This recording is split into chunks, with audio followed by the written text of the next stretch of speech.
Hello, everybody. Welcome to Shenanigans with Shreya. Today I have with me Aarushi. Yay, let's go. Hello. Thank you for joining me. How are you doing today? I am well. It is hot. It is very hot. We are working. And yeah, we're in the midst of the heat wave that everyone is suffering with at the moment. So today we're going to be talking about a lot of interesting things.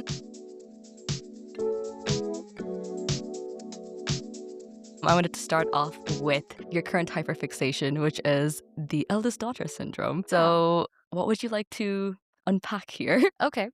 I want you to do me a favor. I don't know if you can do this, but if you go, or if your listeners can also do this, like if you go into Spotify and just type in eldest daughter and you go to playlists, all of the playlists, every single one is about the torture of being an eldest daughter. Like it is so sad. The playlists are called something so sad, like it's sad eldest daughter core, eldest daughter burden, something. Like it's so funny to me that everyone around the world has decided to name their playlist about the burden of being an eldest daughter. And I don't think it's that bad, is it?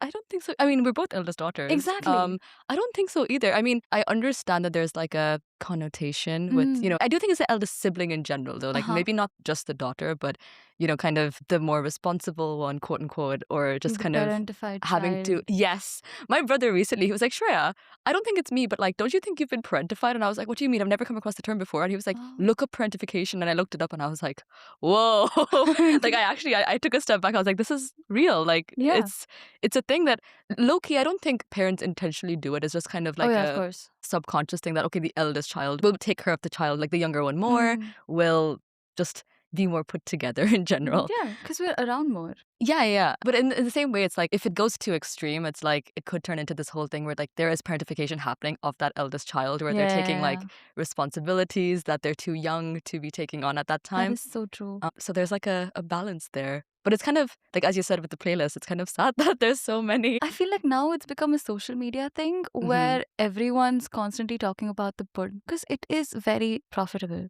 if you think about it. Yeah. I mean, it is a weakness that I don't want to say capitalism. Capitalism.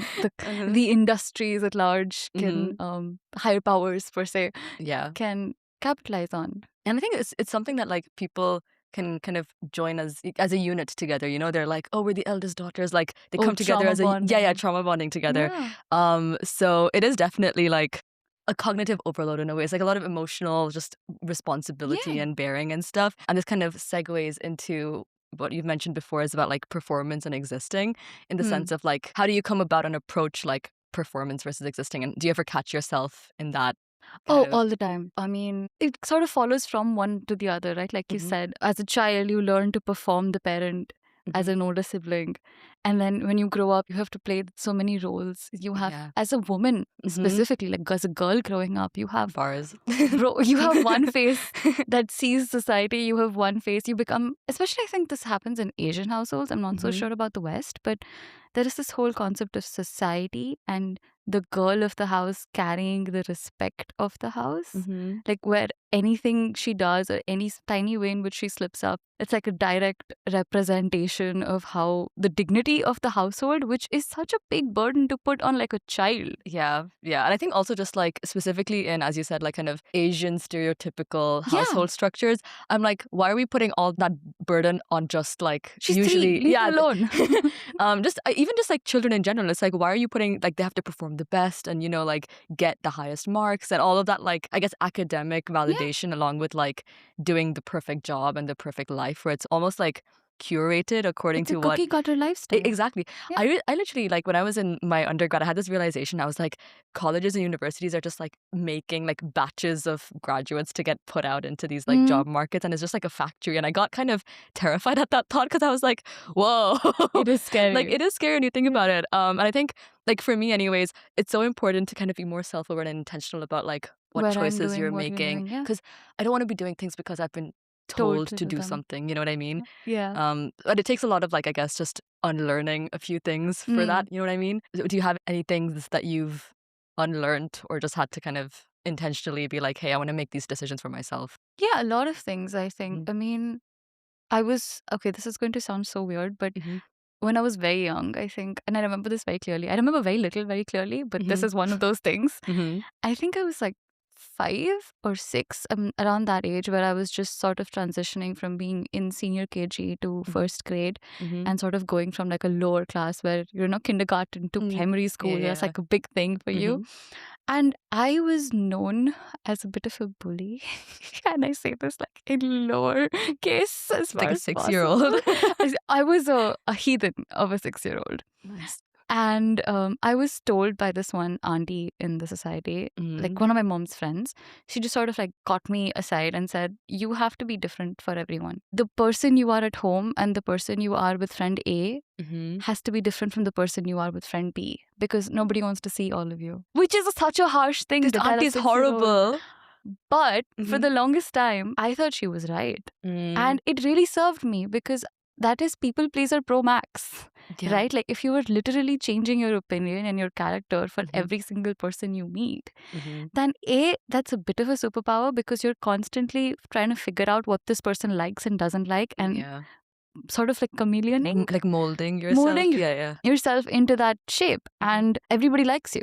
You get popular, and I got really popular in school till I realized that nobody actually gives a shit. Yeah. Were you the cool kid? I was also the bully. Oh my God. Okay. And this was not good at all. I didn't like myself one bit, because I'm not that person. I don't take pride in being mean to others. I don't take pleasure in being, I don't want to say a bitch, but a bitch. Yeah. Right?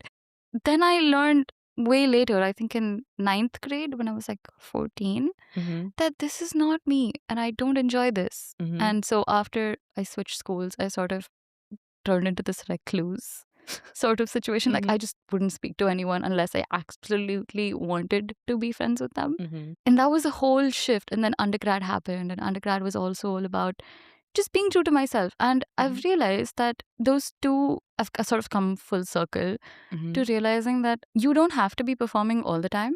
I mean, yes, it is important to perform sometimes, sort of when you're in job interviews. Like, don't be putting your legs up on the table in job interviews. Like, that is, I am sorry. But it's a useful skill. Performing is a useful skill. I wouldn't be all against performing, but it is important to give yourself the time to exist just as you are. And if having friends that exist with you just as you are, you're going to have the friends that you have based on who you are only if you let them see you for who you are. If you're performing for your friends, they don't know who you are, and they're friends with this performance of you. They're only seeing their version of you. They don't really get to see. You're not going to have real friends if you're not real with them. Yeah, that was so well said. I had a few pointers that came into my head when you were saying that like, I feel like the journey from maybe when you were in 9th to, when you changed schools to undergrad, a lot of that would have been like kind of just figuring yourself out and seeing like who you were without people pleasing or like telling you who you should be. I think it's really important for everyone to really kind of go through that. And as you said, even with like job interviews, yes, you have to be a bit more like just put together. Like you don't want to come into this like distraught state into a job interview. Put your best step forward, but still stay true to yourself in that way. You know what I mean? Because you don't want to be making like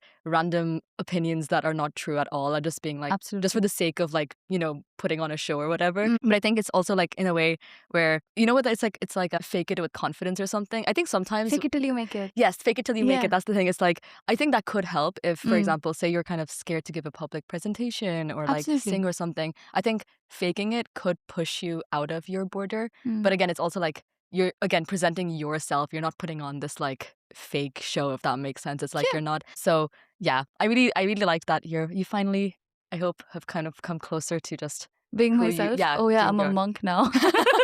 That's your true self. 4 friends, and that's about it. It's always about quality, though, because I think when we're younger, I also had this thing where it was like I felt like you needed to be in like bigger groups or bigger, just like be friends with everyone. And that was a sign of social validation. Yeah. And also I've observed this in bigger groups. The entire group is usually not friends. It's like mini groups within that big group. And I'm like, I only talked to like 3 people in this group. You know what I mean? Yeah. And then even I also changed schools afterwards. And it took me some time to kind of like, I make friends quite slowly. It's kind of like, like I need to know you like properly and well before, I just don't want to be so honored. Yeah. No, obviously there's like acquaintances and stuff, but it's like, like proper, like good friends.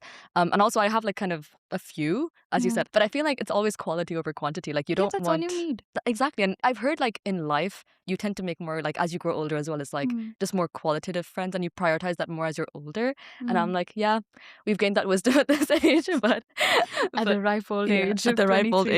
age. Because even when you mentioned that, like, you were 14 when you kind of decided that you want to start making, I guess, just like A flip. inner Yeah. work changes. I was around the same age, like I'd say 15 or like 14, 15, around that time, when I was like, I really want to like make sure that I take care of my mental health before like That's it gets worse, that I have to like actively reach out and do that. So I was like, I'm going to prioritize just like, Now. taking care of that now. And I think 15 was the age when I was like, the lifestyle, like everything hit me. I was like, I'm going to do this for my future self. That's So I think it's a nice like enlightening age sometimes, that time. And talking about validation in the sense of, other people, we can also move over to the validation in terms of like technology and media, and just like, whether it's like dating apps or social media. Oh my God. It's a bit of an addictive thing where you're online. What would you like to say about Ugh. all of that? That comes again from the performing versus existing. I love how that's like a direct flow from one to Yeah. the other. I find it's so easy to perform on social media. Like the urge to just do what everybody else is doing so that you get that number of likes. So if somebody who's had 1 million likes on a post A with this layout and in this place, maybe if you post the same thing, you're going to get 1 million likes. And that is so easy to do. It's like a formulaic structure that you can follow. Yeah. But that's not the point, because then they're not seeing you, they're seeing that other influencer. Exactly. And exactly. that feels so wrong to me on a personal level. I don't know why or how, like, I can't really explain it, but you're not you. And then what's the point? But that also serves to see, I mean, for a lot of people, social media isn't about posting. I mean, I find this with a lot of my friends where they use it to see their other friends, but they don't necessarily post anything. Yeah. And for some people, it is an outlet. And they genuinely feel like if they put their thoughts out there, that is worth something. Like, I mean, I'm sure you relate with that, right? Yeah. And yeah, I mean, it's just very important to find that balance between performing and existing. I was reading about this the other day. At least in my algorithm, I find a lot of artists mess up that balance so badly on Instagram. Like how? Or there's a balance with artists specifically. Some of them have personas. Some of them are just authentically themselves, right? Yeah. When you're on a social media platform, you're releasing your art. Your art is a reflection of you. At least I believe that way, right? Yeah, 100%. And when you're making that art for audiences, it's not your art anymore. It's the audience's art. Oh, Does that make sense? that's really, yeah, it does. It does. It doesn't belong to you anymore. It's also because like you're catering it for, Yeah. like, again, it's kind of, you're not looking and doing it for yourself at that point. It's just like, what does this person want? What does that person want? Again, this Exactly. kind of people pleasing thing, but for like Exactly. online, you know what I mean? And it runs out so dry. It runs out so 100%. easily Yeah. because you're not drawing from an internal source. You're drawing from external sources. Yeah. Yeah. And Actually, they're not you. I watched a video on this literally yesterday about like Oh, wow. a YouTuber who, she reached like 1 million subscribers, and it was just kind of like her video of telling how she started and stuff like that. And she literally said, she was like, at the beginning she didn't want to post because it's like embarrassing to, like to be perceived by her friends, her like other people, and she didn't want to do that. But during COVID, she reached kind of like a point where she was like, I'm literally living alone at this point. It's like, I don't care. I'm not seeing these people like physically. And I'm kind of already like, I could be embarrassed. It's okay. You know what I mean? She was kind of like at her low point then. Yeah. So she started posting, and then she kind of said that like the audience always knows whether someone's being authentic or not. Like it's 100%. And I was like, because even like there are some times where you can tell that someone's like putting on a show for the camera and stuff. And I'm like, I feel like audiences want to connect with people where they see like kind of they're being genuine and authentic, and they're like, yes, we see you, that kind of thing. And I think, as you said, just like if you're drawing from an external or just doing art from an external point, it's like, what's the whole point of like doing art at that place? Because it's like you want to do that for yourself, So Exactly. yeah, we've got to balance that out. Yeah, but also I think that that's a reflection of you and me in a way. I mean, if you think about it, there are people who would rather not see realness on social media. There are people, I'm going to say, this is me. I am those people at 3 a.m. I will watch those AI fruit videos. I will not scroll away. I should scroll away. Everything that I am before 3 a.m. would scroll away. No, do you know what, actually, Aarushi? There's like flow state that you reach after midnight. Oh my Every God. single thing on that Instagram You will algorithm. watch. It's so good. And I don't know what happens. I was talking to my friend and I was like, I've been spamming him with reels and I was like, why is everything just hitting so good right I now? have sent you so many reels last night at like 2:50 a.m. No, and it's the best. You know what I mean? It's like, it's always the best. I don't know if it's like because you're also tired that you feel that way, but it's like you're genuinely like, I laugh so hard whenever like I'm scrolling at nighttime. But yeah, I reached flow state recently and it was the best thing. Your dopamine neurons are so fried. So fried. I occasionally I let myself do this like maybe like once a month or something, but after that I'm like, no, I can't like let this take over. But sometimes it feels really good. I can't help it. It's junk food, bro. It's just junk food for your brain and it's so good. But that's what I mean, right? Mhm. So there are people for whom I don't want brain rot. That's the word for it.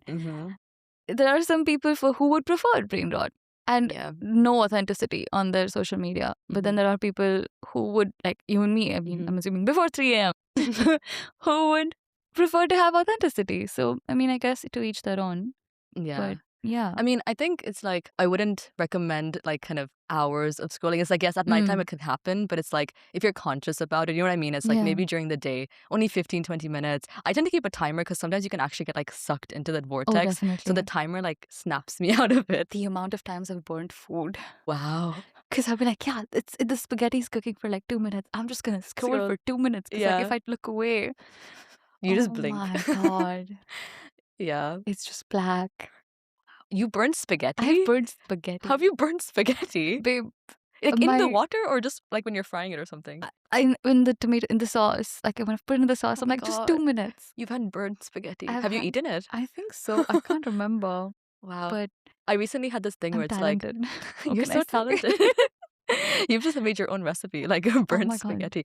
The thing is though, burnt garlic tastes really good. Like if you have like slightly, not like black charred garlic, but like they're kind of toasted like to a brownish like char. So good. That's me on the regular, babe. So good. Just be burning everything. Low key, I do think like even I don't know if you've had biryani, you know, at the bottom and it's just like I love burnt food like that so much. Like not burnt, but like toasted and kind of hardened because caramelized is the word. I love caramelized food. It's so good. Basically, after I eat, I tend to like walk for a bit because I feel like I need to like settle down my food. And then during that time is when You and my father would get along so well. He does this also. It is an older person thing, I think.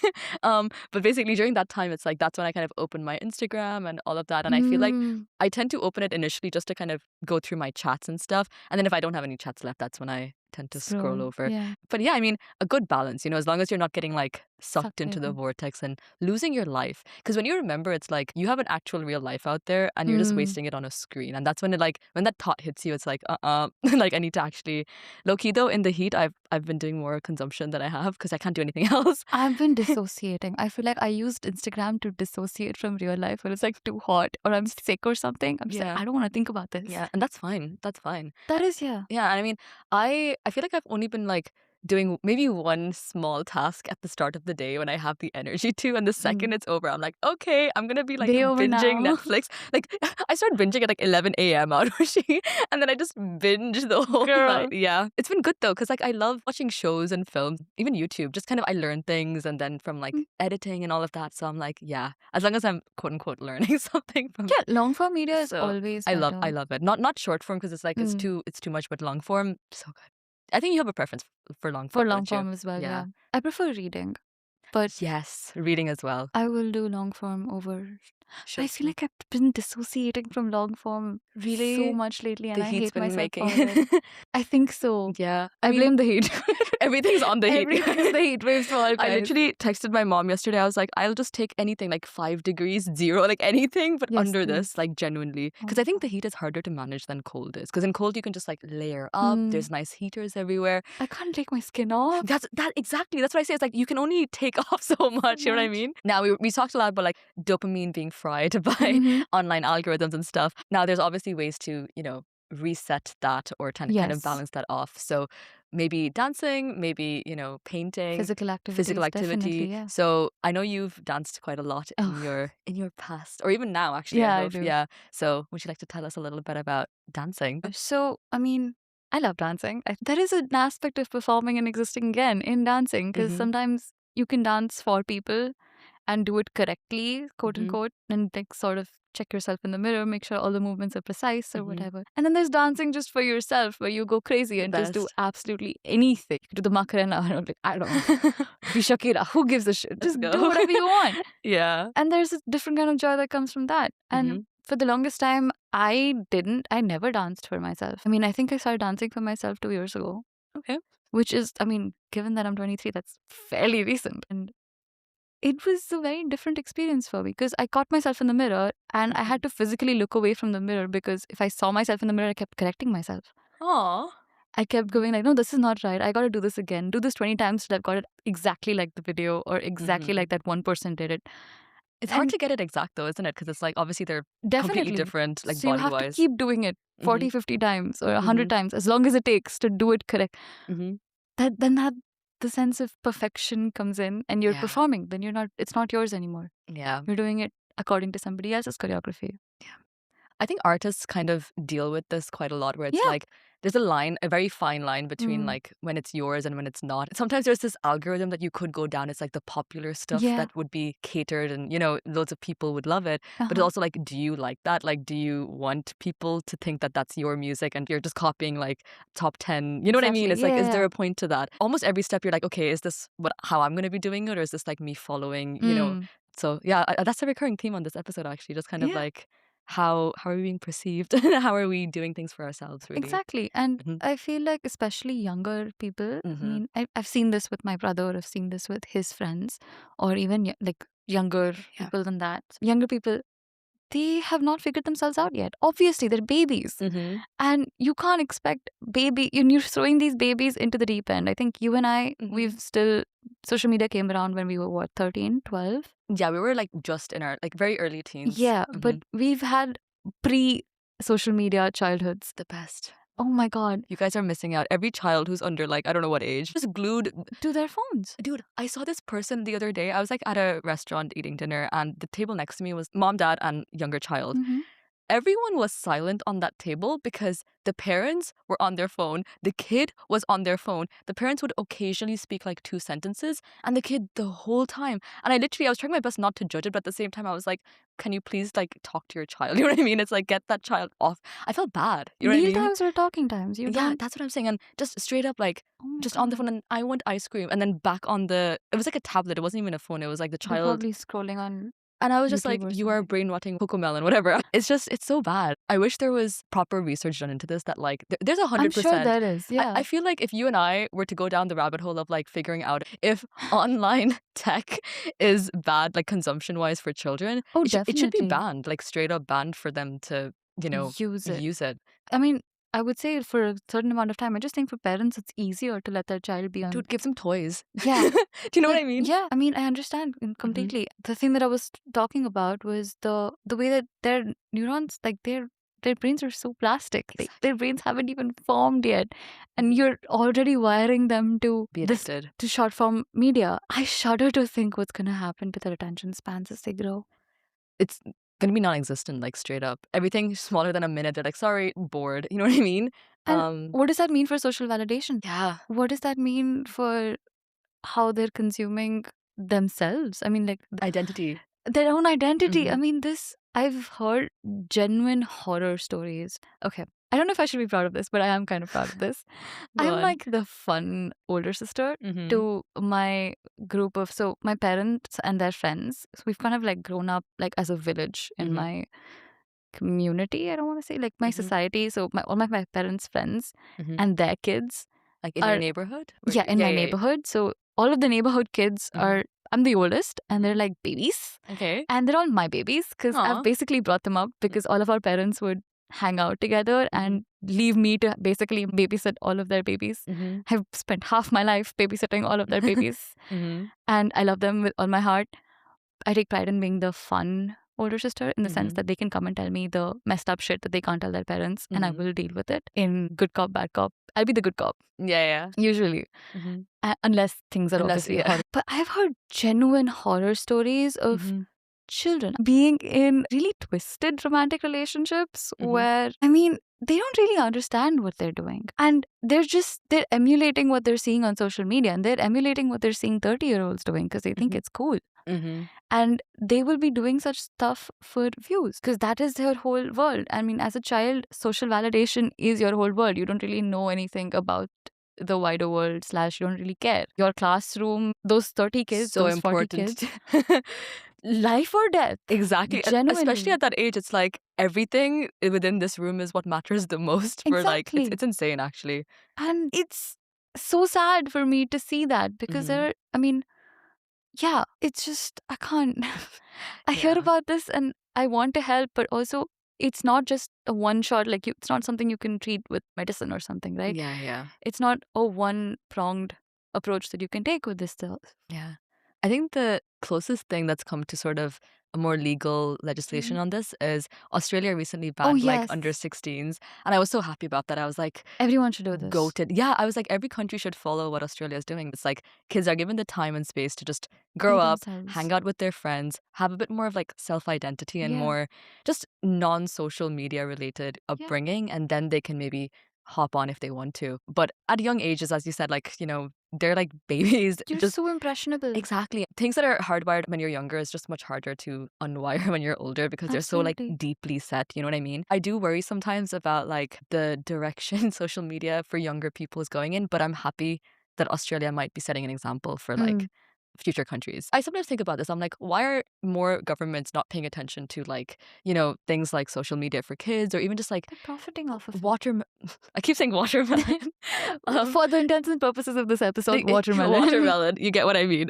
Watermelon for their kids and stuff. And it's like, they're just brain rotting like from the womb. You know what I mean? Yeah. Like straight up. So we've spoken a lot about social media and brain rot. And yeah.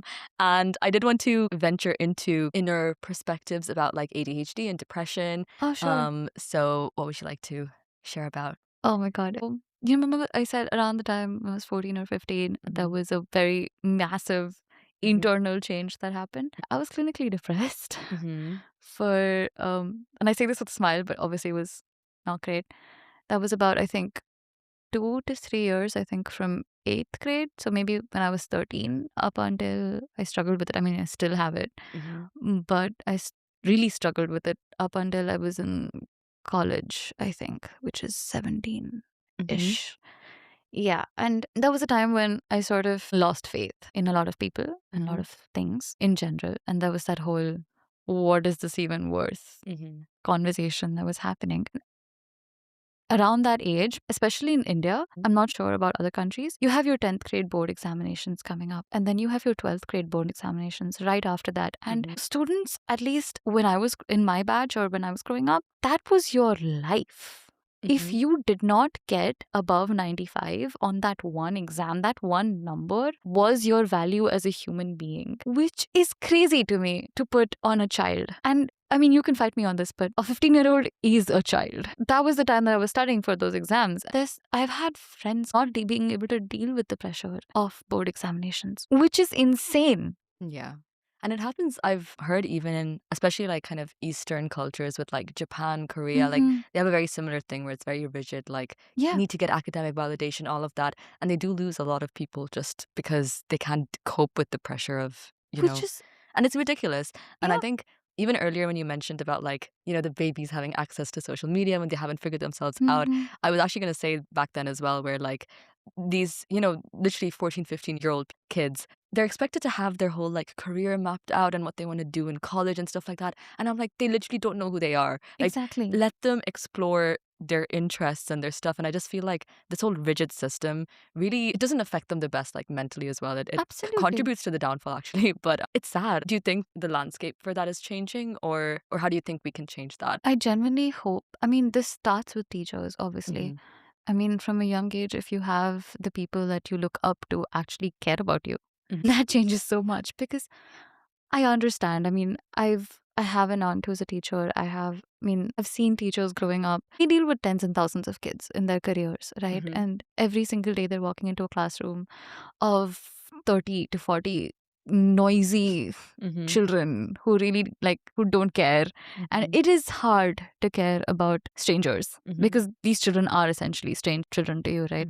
But I think a lot of teachers really do underestimate the effect that they have on students. I am who I am because of the teachers that have made me, because of the parents that have made me. And I say parents plural because it wasn't just my parents, it was parents of other children around me, right? For example, auntie.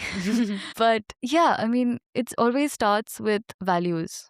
I feel like if you are told from a young age that, hey, you are this number and nothing other than this number about you matters, and so everything that you are will be this number, it is so reductionist. On the contrary, if you tell a child that, hey, this number is a temporary reflection of your performance and that is not who you are, and you are also an artist, you are also a dancer, you are also someone who enjoys frolicking in the wild. Exactly. You are someone who is so much more than who you are academically, then that changes the way that you look at yourself. Because a child does not have the mental faculty fundamentally to figure out what they are or who they are. And they constantly depend on adults or other people around them, other children around them, unfortunately, to tell them who they are. And it matters so much what you're telling your children. Teachers are so important. important. Like, even the subjects you end up liking and not liking, like loads of people don't like maths because they didn't have a good maths teacher.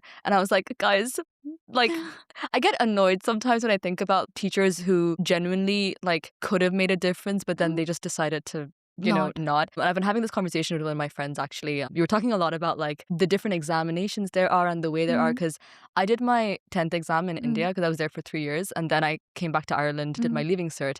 And in both those situations, I thought they would be different because I was like, different countries, different systems. At the end of the day, all they cared about was what you get on that exam, the numbers, the percentage, whatever. And even the build up to that, it's not even that year. It's like the 2 or 3 years before that exam happens. It's like everything the teachers mention, just that. You get, in Ireland, I got more homework than I ever did in India, which was surprising. Wow. Because I was am like so sorry. I was expecting the opposite. Children, especially like at that age, it can be a very stressful time where it's like you go to school from like 8 to 4, which is what it was for Ireland, and then homework for another 3 hours, and basically the day is done. You know what I mean? It's like, how are we meant to even have time for like an hour or 2 hours for our own life? You know what I mean? I did look into this actually, like just to see where's the best education system, and it's Finland, because Of course it is. they don't have examinations until their very last one. So there's no number like Dictating their life. Exactly. You're not being like, attached to this number that you have to just get this mark, whatever. So they don't have that anxiety when they're growing up that, oh my God, I have to score. And they just do their best. And they actually are really well performing because it's out of curiosity rather than just obligation of having to cram. You know what I mean? Exactly. All these countries which are doing well, I think other countries need to really look at their systems and And start learn. implementing. Because I'm like, why should only 1 or 2 countries deal with the good stuff? But I think at least in China or India, it's used as sort of filtering system. Yeah. And It which is is. why I think it is so hard. And I read a piece about this the other day. If I can find it, I will send it to you. Yeah, I do. But it was about NEET being leaked recently. NEET is the medical exam? board Yeah. examination. Yeah. And it was about how tens of thousands of students around the country have to be at a certain center at that minute. And if they're even a minute late, they're not let into the board exam, like, into the exam hall. Yeah. And the papers are, and then they have to retake the exam because the system is so flawed. I mean, if you're going to spend 5 hours making sure every single student is literally strip searched before they enter the exam hall, then maybe pay your officials more so that they don't leak the papers in the first place. Yeah. What? Have better keepsakes. Have better keepsakes. Genuinely. I think even as you mentioned with like specifically China and India, the major issue there is also population, where it's Exactly, that's why there's so many people and there's limited numbers, and that automatically creates this like competition, quote unquote competition, it's not. which isn't necessary. But I It think isn't. it's the way that they've been fueling the education system for so many years, even from like our parents' time. It's like you need to get the best, you need to go to college, like to kind of be better from the crowd. I'm saying all of this in quotations, by the way. Air quotes. Yeah, air quotes. Fun fact. I mean, I wrote my college essay on this, and Oh, okay. I had like a full phase of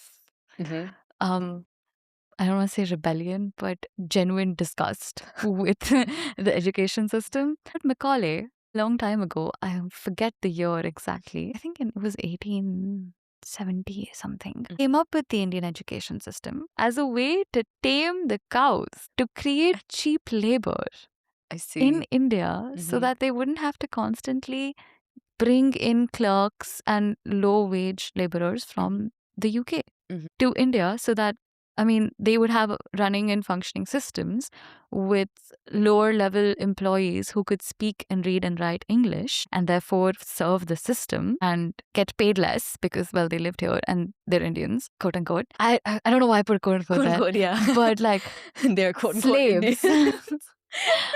Low wage laborers. And Yeah. that is similar to what they employed in China as well. Yeah, even in the UK, fun fact, in the Industrial Revolution, all these tests and exams were just for factory workers to like To make create, sure. yeah. Yeah. So it was, our education systems were literally designed For slavery. to create slaves. Mm-hmm. And we just didn't change it. We haven't changed it since. And that's the wild thing. It's like we're literally almost 200 years past. And I'm like, would you not think of doing like going back, revisiting it and just changing policies according to what's happening, according to what's relevant? Sometimes they're incorporated, but then also it like they might plan something, but it takes another 10, 15 years just to implement that plan. You know what I mean? Yeah. So I feel like it's always going to be at least a decade behind like what it should be in a way. Obviously, there are good, quote unquote, like new things happening. Because I know, for example, in India now, like the 12th grade exam, you can now choose different options. Whereas earlier it used to be like just the subjects, you know, like physics, chemistry, maths. Like it would just be joined together. But now you can actually you can choose like kind of That's if you so want to do cool. physics and philosophy or whatever it is. Like you can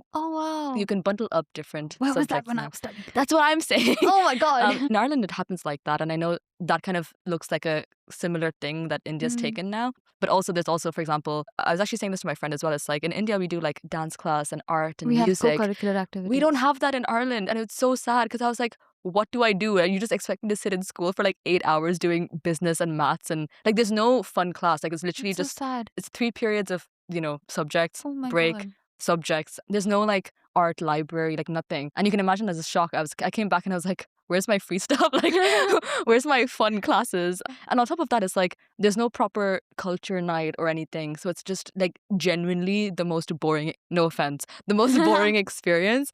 And the thing is, it's like, because I moved from Ireland, I did my primary education here, and then I moved to India for my secondary, like first half. And I enjoyed, like, that was the best. Those 3-4 years were like the best school years I've ever had. And I came back and I was like, where's the color? Where's like everything? So it felt very like, very different, like whiplash almost. I was like, whoa, you guys actually study and actually do school stuff. But I did appreciate the balance. Because if you ignore the 10th pressure, I think if you're with the right people and like kind of, it can be a fun time. But obviously it depends on a lot, just like the situations with the teachers and the students. It's Absolutely. a very... At least personally, I think that balance only existed up until 8th grade. Yeah, And 8th then- grade was the best for me personally. Yeah. Up until 8th grade, Yeah. you were a child. After Yeah. that, you become a number. Yeah. I mean, up until, I think, 10th grade for me, because I didn't really give 12th grade because I was the COVID batch. So I never had to give 12th grade. Same. The amount of hate I get for that one sentence. We prepared so much for it. And Yeah. then they were like, by the way, they postponed ours first. They didn't say cancellation. And I was like, I know it's going to get cancelled. I didn't even study. I was like, I'm not going to bother studying. Girl, my marks are abysmal. What did they base it on? Internal examinations, which Yeah. I didn't study for because I was Yeah, like, yeah. oh, No- this is going no to one be boards. did. Whose study's going to... Yeah. Ugh. It was unfair. For us, we had like predicted grades. So basically, Yeah, the same thing. basically, school's performance for multiple years. And I was like, it's not my fault the school's not smart, number one. And then they tried to push the higher achievers into the middle and the lower into that to make a bell curve. So my marks were pushed down despite me having performed like literally above 90 and everything. And I literally showed my like tests to my teachers and I was like, based on this, how are you giving me... They used to give me like 89.9 and I was like, this is actually ridiculous. But I did get the course I wanted. Otherwise, I actually would have sued some people. You should have. But some people did. Like people who... They've gotten full marks. So basically, we have this weird system where it's like, it's not the percentage. It's like whatever range you're in, you get points based on that range. So you're able to get like 625 points, which is the maximum points you can get. People, despite getting the full possible marks you can ever get, did not get their course because there was an inflation in that mark and now everyone was just randomly like... It was a really messy year, 2020 Ireland, if anyone remembers. And there were people who genuinely were suing, like parents were suing the system, being like, hey, my daughter's literally gotten the marks, like how's she not going to get dentistry and stuff like that. So yeah, it was chaotic. I also don't think it was the best way to... Like, what's the point of bringing people down and changing just for the statistics to match? You know what I mean? It's like, do it as it is. But I yeah. mean, I think about this quite often, is that schools are basically businesses and children are the products. Factory making, batches. The way that they treat students and the way that students are being churned out of the education system It's an industry. Yeah. It's not even a system anymore. Guys, if I were king, I'm kidding. I thought of Howard Henry. Take over the world. No, because I often think about it. It's like a lot of real life skills. So, for example, like let's say taxes or just financial They're just skills. not taught to us. No one's taught us stocks or trading and how to actually be like financially stable or just independent. And I'm like, that's more important than literally anything else. And they don't teach that. And I think it's really important for everyone to get a feel for every subject. It's like you need to know what accounting is or what like art is, just for you to understand what you're good at and what you're not. And we also need to be able to like respect all the subjects equally and not say that one, for example, STEM is a lot like it's quoted, it's considered like quote unquote better than a lot of the others. And I'm like, guys, this narrative actually needs to stop because it's not true. You know what I mean? I would still like to think that it's true for personal reasons. For personal both in STEM. Women in STEM. But yeah, you're so right. Yeah. It's just like the consequence of the way that like technology and stuff is happening. But a lot of the jobs now that would be on the higher paying side are all related to like tech and computer and STEM. And I understand that. But then again, it's like we need to infuse those skills with everything else. Make all the subjects relevant, not just the ones that are, STEM related, if that makes sense. But yeah. Digress so much. Yeah, that's okay. That's okay. So would you like to do a quick rapid fire game with me? So whatever you think of. What is one song that automatically triggers you to dance? Ooh. Oh no. Hips Don't Lie, Shakira. Why not? Bars. Why not? If you had to describe eldest daughter syndrome in one sentence. I'd say overhyped. If your 10-year-old self could see you right now, what would she say? Babe, get the fuck up. What are you doing? Wake up. Wake up. Listen to your alarm, please. What's one book that everyone needs to read? Oh my God. There's so many. But I mean, for some reason, I'm thinking of Harry Potter right now. Okay, I don't know why. That's valid. I would not say this otherwise, but also, I feel like we did mean to talk about this, but you can digress now if you want to. But what's one non-romantic thing that you're currently yearning for? Oh yeah, we didn't want to talk about We want to talk yearning. That is so true. Yeah. Non-romantic yearning. Just understanding someone. I don't think this is necessarily a romantic thing. I mean, you can be friends and really know someone. Yeah. And take the time and space to understand them, what makes them who they are, the thought patterns that they live by, or stuff like that. Just take the time to know your friends. Yeah. And how many people do this? Because they're so busy performing for everyone else and so busy about their own image. Yeah, that's very true. Would you like to say anything in defense of yearning? Because I know you wanted to. Oh my God. Yeah. We should, I really want you to do a whole episode on this again. On yearning? On yearning. Because why not? I love yearning. I think everybody should be yearning for everything. And if you're not living a life in yearning, why are you living at all? This reminds me, I don't know if have you watched The Summer I Turned Pretty? No.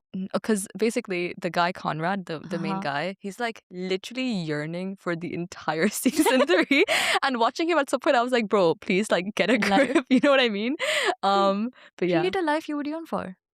How would you describe creating a life that you'd yearn for?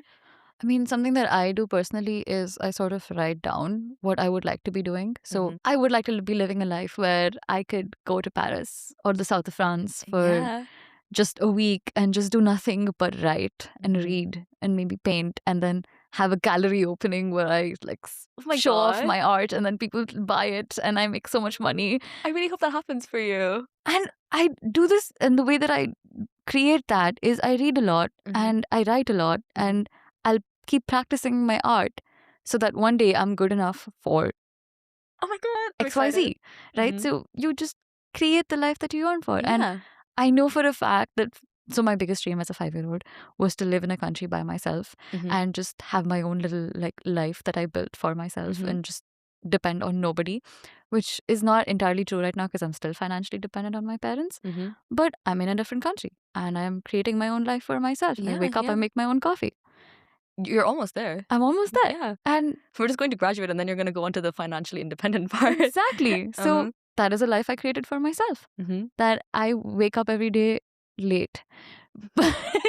I wake up every day yearning for. Yeah. Which is so important. And I think I love that. Yeah. Because actually, if you think about it, a lot of what you have right now is actually stuff that your past self, even like 5-6 years ago, would be like, oh my God, you know what I mean? Exactly. Even like being in the UK doing this master's, it's like, oh my God, I wouldn't have believed it. Exactly. I wouldn't have even known like 2-3 years ago. but it makes sense now. Like when I'm in it, I'm like, okay, this Mm. actually makes sense for the direction that I I'm want to going go in. in. Yeah. For me right now, I know there's a future version who's actually looking back at me right now, being like, she didn't know. You know what I mean? It's like, Yeah. because I think if you want to do something, as you said, like if you're yearning for visiting a city or just doing something, you'll probably make it happen because you actually want. You know what I mean? It's like Yeah. you'll take steps gradually but slowly, and it'll happen. And then Exactly. I think that's the beauty of it, though. It's like, Yeah, and you should let yourself be in that moment and actually appreciate it. mhm, Because I think yesterday I was having a conversation with my sister, mhm, and she was like, "You're doing so well. mhm, You're in the UK. You're doing so well for yourself." And I kept qualifying it. I kept being like, "Yeah, but I'll wait till I get my marks to be happy. I'll wait for this to be happy." And mhm. when you're constantly delaying Gratification. happiness, No, happiness. gratification, or just Yeah. like validation, validating yourself, Mhm. you're not feeling it. And it is very important to feel it. Yeah. Recently, I've been thinking a lot about like, the summer, the future. And then Mm, literally the last few days I've been like, okay, we're going to think about today, like what's happening that's so nice. today. Because I think it's so easy to get caught up with like what's going to happen and all of that. But Yeah. I'm like, it can get overwhelming when you think about it too much. So I'm like trying to step back and just like 24 hours, that window. Give yourself 5 minutes to just be like, hey, this is my life. Yeah, and it's kind of cool. Like I think about it, I'm like, I literally like it's so hot right now. I feel like I'm in Mediterranean or Asia or something. Like it literally feels like Mumbai right Oh now. my God. So I feel like I actually kind of missed Mumbai a little bit this morning, and I was like, this reminds me like the smell, the thunderstorm this morning. Did you hear that thunderstorm? I was asleep.